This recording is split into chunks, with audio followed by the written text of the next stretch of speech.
வணக்கம். திரையரங்கம். மெட்ரோ இன் டினோ. இது ஒரு இந்தி திரைப்படம். இந்த திரைப்படத்தினுடைய இயக்குனர் அனுராக் பாசு. இவர்தான் இந்த திரைப்படத்தினுடைய கதையையும் எழுதியிருக்கிறார். 5 பெண்களை மையமாக வைத்து எடுக்கப்பட்டிருக்கக்கூடிய திரைப்படம் இது. கஜோல், அவள் திருமணம் ஆன பெண். அவளுக்கு ஒரு தங்கை. அவளுடைய பெயர் சும்கி. இவர்கள் இருவருடைய அன்னை ஷிபானி. ஷிபானியின் கணவர் சஞ்சீவ். சஞ்சீவ் தன் மனைவிக்கு சுதந்திரம் எதுவுமே தராமல் அடக்கி ஆள வேண்டும் என்று நினைக்கக்கூடிய கணவன். சும்கிக்கு இன்னும் திருமணம் ஆகவில்லை.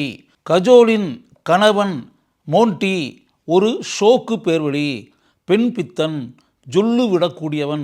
அவனுக்கு நல்ல ஒரு பாடத்தை கற்றுத்தர வேண்டும் என்று நினைக்கக்கூடிய கஜோல் நவீன தொழில்நுட்ப அம்சங்களை பயன்படுத்தி மெயில் அனுப்புவதைப் போல தன் கணவனுக்கு தானே காதல் ரசம் சொட்ட சொட்ட இமெயில் அனுப்புகிறாள். அதை பார்த்து வேறு யாரோ ஒரு பெண் தனக்கு அந்த மெயில்களை அனுப்புகிறாள் என்று நினைக்கக்கூடிய கணவன் பதில் இமெயில்களை அனுப்புகிறான். ஒரு நாள் உண்மை தெரிய வருகிறது. யாரோ ஒரு பெண் தன்னுடன் தொடர்பு கொள்கிறாள் என்று சந்தோஷத்தில் மிதந்து கொண்டிருந்த அந்த கணவனுக்கு மிகப்பெரிய அதிர்ச்சி உண்டாகிறது. இதுவரை இமெயில் மூலம் தன்னிடம் தொடர்பு கொண்டிருந்தவள் தன்னுடைய மனைவி கஜோல்தான் என்பது தெரிய வந்தபோது அவன் அதிர்ச்சியில் உறைந்து போகிறான். அதே போல தன்னுடைய தாய் சிறிது கூட சுதந்திர காற்று என்றால் என்னவென்றே தெரியாமல் வாழ்ந்து கொண்டிருப்பதை பார்த்து கொண்டிருந்த கஜோல் தன் தாய்க்கு தன்னம்பிக்கையை ஊட்டி சில நாட்கள் வீட்டிலிருந்து அவள் வெளியே இருக்குமாறு செய்கிறாள். தன்னுடன் கல்லூரியில் படித்த ஆண்கள் பெண்கள் அனைவரையும் எத்தனையோ வருடங்களுக்கு பிறகு ஒரு சந்திப்பு நிகழ்ச்சியில் சந்திக்கக்கூடிய அருமையான வாய்ப்பு கஜோலின் தாய்க்கு கிடைக்கிறது. அப்போது கல்லூரி காலத்தில் தன்னுடன் சேர்ந்து படித்து இப்போது மனைவியை இழந்து வாழ்ந்து கொண்டிருக்கக்கூடிய நடுத்தர வயதை தாண்டிய பரிமல் என்ற மனிதரை ஷிபானி சந்திக்கிறாள். அவர்கள் கல்லூரி காலத்தில் ஒருவரை ஒருவர் விரும்பியவர்கள். தன்னுடைய மனைவி ஷிபானி கல்லூரி காலத்தில் தன்னுடன் சேர்ந்து படித்த பரிமல் என்ற நடுத்தர வயதை தாண்டிய மனிதருடன் மகிழ்ச்சியாக தன்னை மறந்து சிரித்து கொண்டே பேசிக்கொண்டிருக்கும் காட்சியை அவளுடைய கணவர் பார்க்கிறார். அவரால் அந்த காட்சியை பொறுமையாக பார்த்து கொண்டு இருக்க முடியவில்லை. அதற்கு பதிலாக அவர் பலருக்கும் முன்னால் பரிமலை தாக்குகிறார். தன் மீது அளவற்ற காதலும் அன்பும் வைத்திருந்த தன்னுடைய மனைவி கஜோல் தனக்கு இப்படிப்பட்ட தண்டனையை கொடுத்து விட்டாளே என்று மனதில் குமுறி கொண்டிருக்கக்கூடிய அவளுடைய கணவன் மோன்டி மீண்டும் தன் மனைவி தன் மீது அன்பையும் பாசத்தையும் காதலையும் கொட்டக்கூடிய சூழ்நிலை வராதா என்று நினைத்து கொண்டு அவளுக்கு பின்னால் ஏக்கத்துடன் தினமும் அலைந்து கொண்டே இருக்கிறான். இவர்கள் தவிர ஸ்ருதி என்ற திருமணம் ஆன பெண், அவளுடைய கணவன் ஆகாஷ். அவர்கள் இருவருக்கும் இடையே ஒரு பிரச்சனை.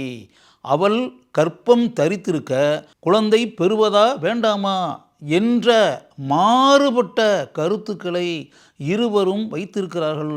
இப்படிப்பட்ட நிலையில் அவர்களுடைய குடும்ப வாழ்க்கையில் மிகப்பெரிய புயல் வீசுகிறது. அந்த புயல் இறுதியில் அடங்கியதா?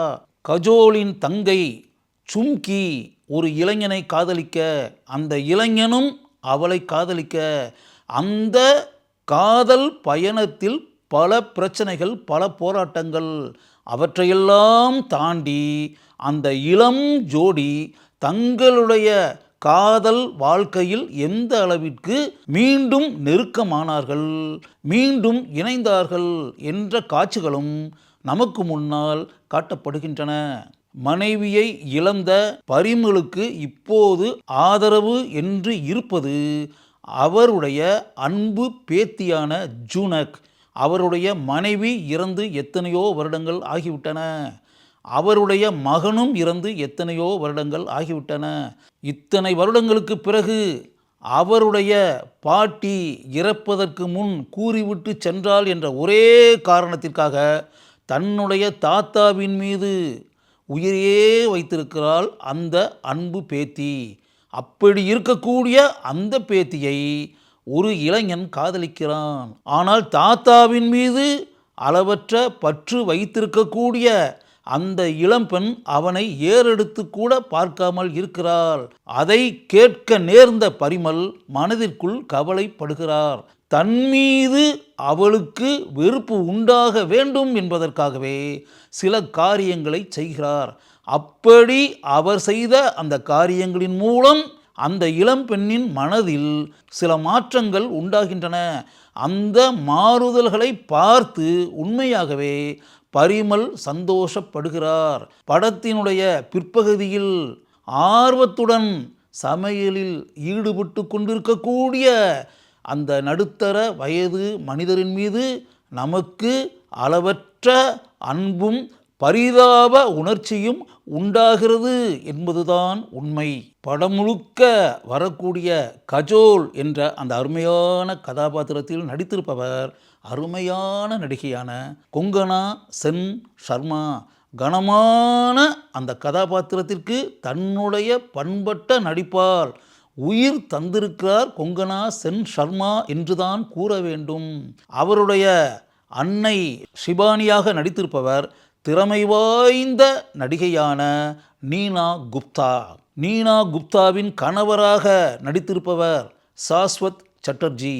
கஜோலின் அன்பு தங்கை சும்கியாக நடித்திருப்பவர் சாரா அலி கான். கஜோல் கதாபாத்திரத்தில் நடித்திருக்கக்கூடிய கொங்கனா சென் ஷர்மாவின் கணவன் மோன்டியாக நடித்திருப்பவர் மிகச்சிறந்த நடிகரான பங்கஜ் திரிபாதி. சும்கியின் காதலன் பார்த் கதாபாத்திரத்தில் நடித்திருப்பவர் ஆதித்ய ராய் கபூர். ஃபாத்திமா சனா சைக் இந்த நடிகைதான் ஸ்ருதி கதாபாத்திரத்தில் வந்து இளமை தவழக்கூடிய காட்சிகளில் தன்னுடைய அருமையான நடிப்பை படம் முழுக்க வெளிப்படுத்தி இருக்கிறார். அவளுடைய கணவன் ஆகாஷ் கதாபாத்திரத்தில் நடித்திருப்பவர் அலி ஃபாசல்.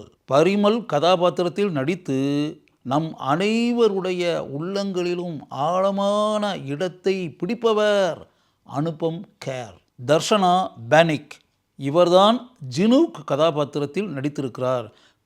கச்சிதமாக இந்த நடிகை அந்த கதாபாத்திரத்திற்கு பொருந்தி இருக்கிறார். இந்த படத்தினுடைய ஒளிப்பதிவை அபிஷேக் பாசு, அனுராக் பாசு இருவரும் இணைந்து செய்திருக்கின்றனர். இந்த படத்தினுடைய இசையமைப்பாளர் பிரீத்தம் பாராட்டக்கூடிய அளவிற்கு தன்னுடைய இசையமைக்கும் பணியை மிகவும் அருமையாக இவர் செய்திருக்கிறார். மியூசிக்கல் ரொமான்டிக் மூவி என்ற பாணியில் எடுக்கப்பட்டிருக்கக்கூடிய இந்த திரைப்படத்தில் கௌரவ கதாபாத்திரத்தில் இம்தியாஸ் அலி வருகிறார். விஜய் கேங்குலி வருகிறார். இளமை தவழக்கூடிய இன்றைய தலைமுறை ரசிக்கக்கூடிய காட்சிகளை கொண்ட இந்த அருமையான குடும்ப கதையை பாராட்டக்கூடிய ஒரு திரைப்படமாக அனுராக் பாசு இயக்கியிருக்கிறார். இந்த திரைப்படத்தை ஒரு முறை நீங்கள் பார்க்கலாம். கட்டாயம் உங்களுக்கு இந்த திரைப்படம் பிடிக்கும்.